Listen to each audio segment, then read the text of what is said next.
La guerre est gagnée. Voici la victoire. C'est la victoire des Nations Unies et c'est la victoire de la France. La voix solennelle qui porte ce message dans l'après-midi du 8 mai 1945 est celle qui, depuis le 18 juin 1940, incarne la France dans la guerre.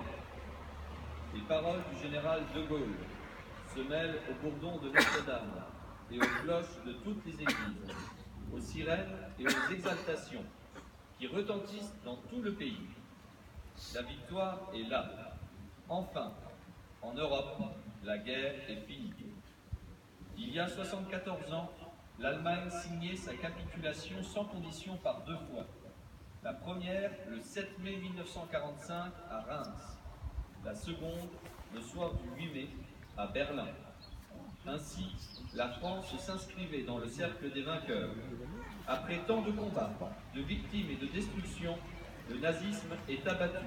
C'est la victoire sur une idéologie totalitaire, raciste et criminelle qui a mené la violence jusqu'à sa plus effrayante extrémité. La France exprime sa reconnaissance à toutes ses filles et à tous ses fils qui ont combattu pour la patrie.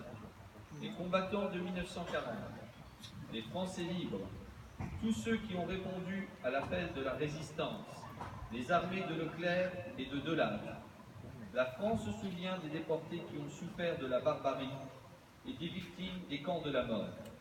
La nation n'oublie pas tous ceux qui ont subi les conséquences du conflit, les prisonniers, les victimes civiles, les veuves et les orphelins. La France exprime sa reconnaissance aux femmes et aux hommes, issus des nations du monde entier, qui ont conjugué leurs efforts pour nous libérer et restaurer la dignité humaine. En ce 75e anniversaire de l'année 1944, la France se souvient de ses libérateurs. Des villages du littoral normand à la flèche de la cathédrale de Strasbourg. De semaine en semaine, le flot de la liberté a recouvert le territoire. À tel endroit, la liberté portait l'uniforme français, à tel autre celui des armées alliées. Ici, l'action des maquis était décisive. Là, l'action commune des soldats et des résistants emportait la décision.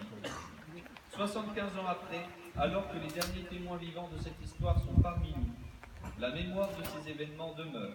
Nous nous souvenons avec ferveur des débarquements de Normandie et de Provence, de la libération de Paris, du courage et des sacrifices de tous les combattants de la liberté. Aujourd'hui, nous nous remémorons les déchirures de notre continent et l'ampleur du désastre humain et moral. Ainsi, rassemblés,